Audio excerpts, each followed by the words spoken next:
መርሐባ አሰላሙ አለይኩም ወራህመቱላሂ ወበረካቱ። ሀባይብ እንዴት ናችሁልኝ? ደህና ናችሁ ወይ?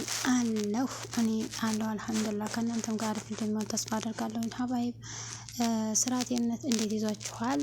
አለን እኛ ጋር ሁሉም ፒስ ነው ማለት ነው። ሀባይብ ዛሬም እስቲ አንዳንድ ነገሮች አብረን እናወራለን፣ አብረን እንቆያለን ማለት ነው። ሀባይብ ከዛ በፊት ግን ላይክ እና ሰብስክራይብ አድርጋችሁ አበረታቱኝ። ደግሞ አመሰግናለሁ። ቴንክ ዩ ሶ ማች ሀባይቦቼ። ግን አሁንም እንቀጥላለን ወደፊት። ሰብስክራይብ አድርጉ ማለት ነው ሀባይቦቼ። ግን ብዙ የታዘብኳቸው ነገሮች በተለይ ደግሞ በዚህ ሰሞን አሉ ማለት ነው። መቼም እኛ እየባሰብን ነው የሚሄደው።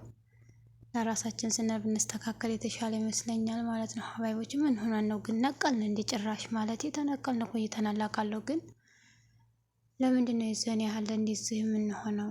ማለት ራሳችንን ብናስተካክል እኮ ሌሎችም እኛን አይተው ራሳቸውን ያስተካክላሉ የሚል ሀሳብ የሌለን ለምንድን ነው?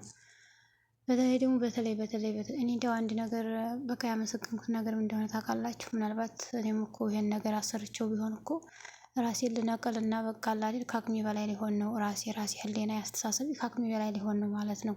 ማለት በጥሩ ነገር ከአቅሜ በላይ ቢሆን ጥሩ ነው፣ ችግር የለውም። ግን ደግሞ አንዳንድ ጊዜ ሌላ ተጨማሪ ስህተት እንፈጥራለን። አሁን ይሄ እቃማ መጣ ተባለ። ብዙ ጊዜ ለአንድ አመት እንግዲህ ያው ሁሉም ሰው ሲዝናናበትም ሆነ ሲቸገርበት አው ደግሞ አይተናል። ሲጀመር እቃማም ተሰራም አልተሰራም ምንም ለውጥ አመጣ የለም።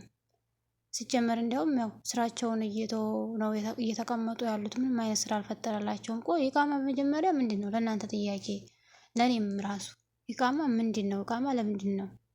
አይኑ አውቃለሁ ኢቃማ እዚህ ሀገር ላይ በተለይም ደግሞ እዚህ ሀገር ላይ ማለትም ሳውዲ አረቢያ ዋስትና ነው። ከአላህ በታች ዋስትና ነው አውቃለሁ። ብዙ ጊዜ አስፈልጎኝ እኔ ብዙ የተቸገርኩበት ጊዜ ነበረ። እንዲሁም ደግሞ እሱ ስለሌለ ብዙም እንሰቃይበት ሁኔታው በጣም 100% ነው። አዎ ነገር ግን ይሄ ሆኖ እያለ ያሰራን ሰዎች እየተጠቀምንበት ወይም ደግሞ ጥንቃቄ እያደረግንበት አይደለም። በነገራችን ላይ ኢቃማ መያዝ መንፈላሰስ ዝም ብሎ መንደላቀቅ አይደለም። ጥንቃቄ እንዲያውም ከምን ጊዜውም በላይ ኢቃማ ካኒስ በፊት ከምናደርጋቸው በላይ ኢቭን ጥንቃቄ ያስፈልጋል ብዬ ነው የማስበው። እኔ በጣም መጠንቀቅ ያስፈልጋል። ግን ሰሞኑን የሚካሄደው እኔ ደግሞ ሰሞኑን ትንሽ እንደው ሞልቶልኝ በቃ አይሞላልሽ ነበርኩኝ። ሰሞኑ ለምን እንደሞላልኝ ባላውቅም የቲክቶክ ላይ ሄዴት ብዬ አይቼ ነበረ። አይደኖ በዚሁ አጋጣሚ ቲክቶክ እንዴት እንዳስቻለኝ እኔ ራሴን እየገረመኝ ነው። ሰው ቲክቶክ ሱስ ይሆንበታል፣ እኔ ግን ዩቲዩብ ነው ሱስ የሆነብኝ ማለት ነው። ኤኒዌይስ የፈለኩት ነገር ምንድነው ኢቃማ ምንድነው? ኢቃማ ህይወት ነው እንዴ?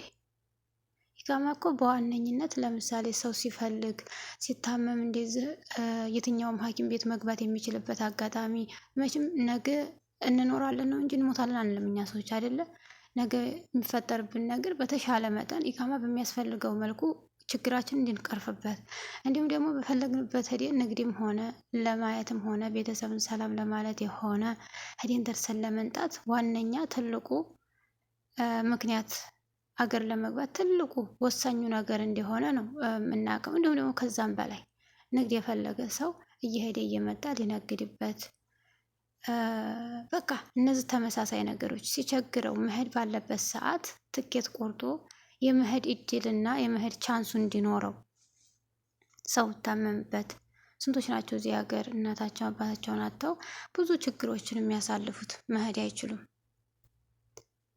እና ለዛ ነገር በጣም ወሳኙ ነገር ሆኖ እንደሆነ ታውቃላችሁ። ግን አብዛኞቻቸውን ያላቅም ይሄ ነገር በፊት ተፈጥሮ እንደሆነ አላቅም። እኔ ያው ሰሞኑን ነው የሰማሁት። ብዙዎቻችሁ ስራ ትፈቱና ሀዴቃ የሚባል ነገር እንደው እዚህ ሀገር ብዙ አመት ተቀምጫለሁ።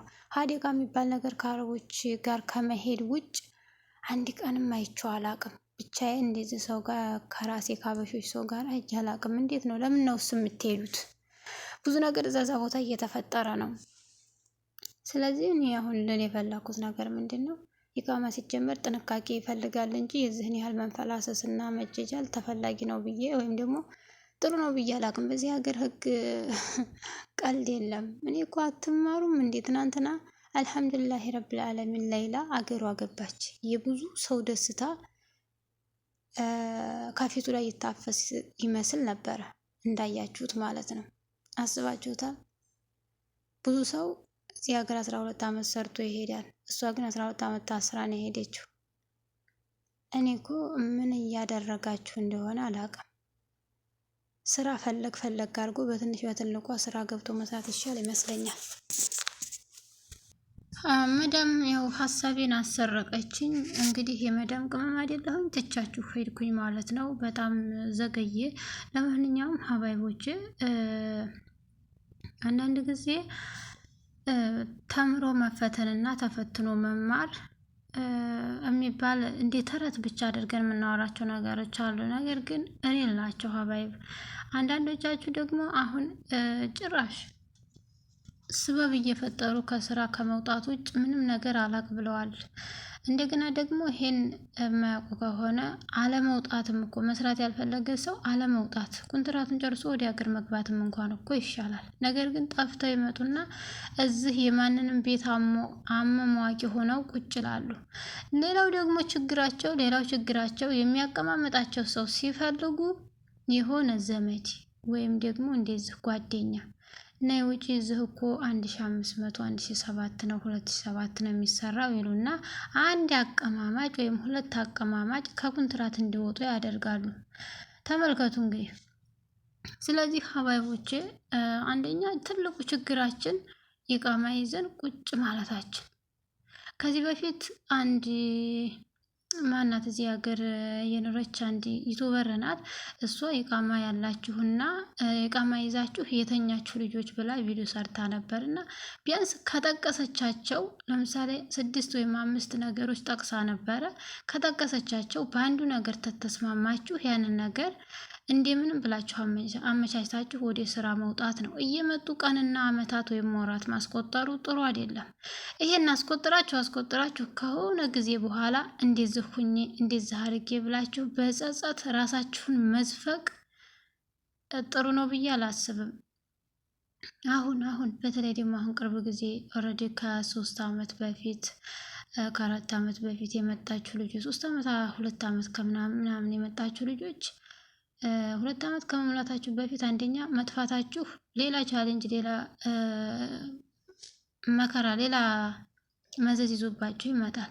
ሁለተኛ ነገር ብዙዎቻችሁ ደግሞ ምንም ሳትቆዩ ነው የምትጠፉት። ያ ነገር አሁን ወደፊት ምን ያጋጥመናል ብላችሁ ምንም ካልኩሌተር በቃ ከሀሳብ ውስጥ አላሰባችሁትም፣ አልከተታችሁትም ማለት ነው። ሌላው ስበብ እንዲኩኑ እንደዛ ሁኑ እንደዚህ ኩኑ ስበብ ዝም መቶ ስበብ የሚባል ነገር የለም። ስበብ ደግሞ ከጥንት የሰው ልጆች መጥፎ ልማድ እንደሆነ ግልጽ ነው። በተለይ ደግሞ ዝም መቶ ስበብ ማበርከት ስበብ ማሳበብ አያስፈልግም። በተገኘው ስራ ሰርቶ ማግኘት ራስን መቻል። እስከ መቼ ነው ሰው ተቀምጦ እንዲያርጉኝ እንዲያርገኝ? እንደገና ደግሞ አረቦች የሆነ ነገር ትንሽ ነካ ይሆናል አይደል? ሲቆጡ ነው ያትፈታንም ወይም ደግሞ የሆነ ነገር ሊሆን ይችላል። በዛ እንደዚህ እናት እሷ ብሎ ጥሎ መንጣት። በቃ ጥለው መንጣት አሁን ፋሽን ነው። ፋሽን ቅምጥ አረብ ቤት ቅምጥ። ያ በቤት የሚያከራየው ሰው እኮ ነገ ወር ሲሞላ የቤት ኪራይ አንጭ ማለቱ አይቀርም። የዛ ጊዜ ነው ስራ መሰራቱ ትዝ የሚላቸው። ስለዚህ በየቤቱ አንዳንድ ስራ ፈት ስላሉ በቀላል ደሞዝም ቢሆን አንደኛ እዛ ሲቀመጡ የምታዋቸው ሰዎች ስራ እየሄዳቸው የሚመጡ ሰዎች እንዲሄዱ ንገሯቸው። ሌላው ነገር ደግሞ ስራ አትናቁ። በቃ አትናቁ ጋይዝ። ስራ አታችኋል እንዴ ከኢትዮጵያ ያወጣችሁት? እንዲሰሩ ፈልጋችኋል እንዴ ከኢትዮጵያ ያወጣችሁት? እንዴት ያለ አይነት አላማ ነው? እኮ አልገባኝም። አንዳንዶቻችሁ ስሩ፣ ተወጣችሁ አይቀር ስሩ። እዚህ ሀገር ስትኖሩ ቻሌንጁ አሁን እያላችሁበት ወይም ደግሞ አሁን ባላችሁበት ሁኔታ ላይ አይደለም፣ በኋላ ነው ቻሌንጁ በጣም ከባድ እየሆነ የሚመጣው። እያደር ነው እንድትወጡ ህሌናችሁ የማይፈቅድበት ጊዜ ይደርሳል። እንዲሁም ደግሞ ለመሄድ ስታስቡ ብዙ የሚያስቀራችሁ ነገር ሊደርስ ይችላል።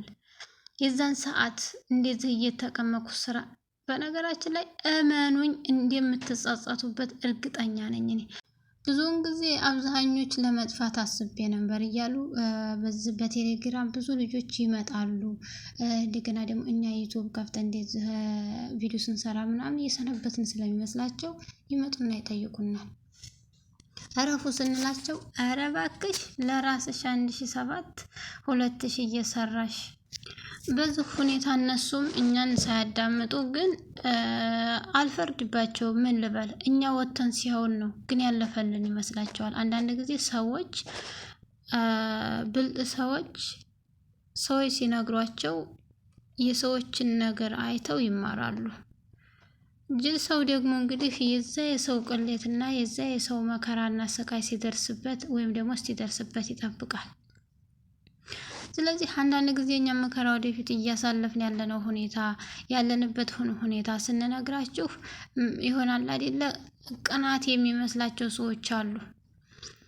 ያው እንግዲህ የተረቱ ቢጤ ነው አፍሬ ሀገር ብከድ ያገኘችው የሚሉት ተረት እንደሚሆን ነው እኔ መቼም የማውቀው የሚገባኝም ማለት ነው። ስለዚህ ስራ ሳትነቁ ተፍ ተፍ ብላችሁ ምንም እንኳን ቤት ሰራን ወይም ደግሞ ቤት አስተካከልኩ ሳይሆን ቢያንስ የመጣንበትን የርዚቃችንን ለፍቻለሁ በቃ እኔን የሚሰጠኝ የዚህን ያህል ነው ብላችሁ እንድታመሰግኑ ይሆናችኋል። ቢያንስ ከለፋ ደግሞ ሰው ከለፋ ያገኛል፣ ጥንክር ካለ ያገኛል።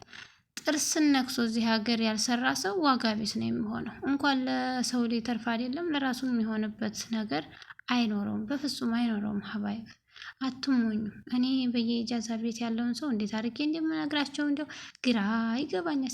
ሲጀመር ማለት ነው ከኔ ጋር አንግባባ። የሚገርማችሁ ነገር በጣም ከባድ ናቸው።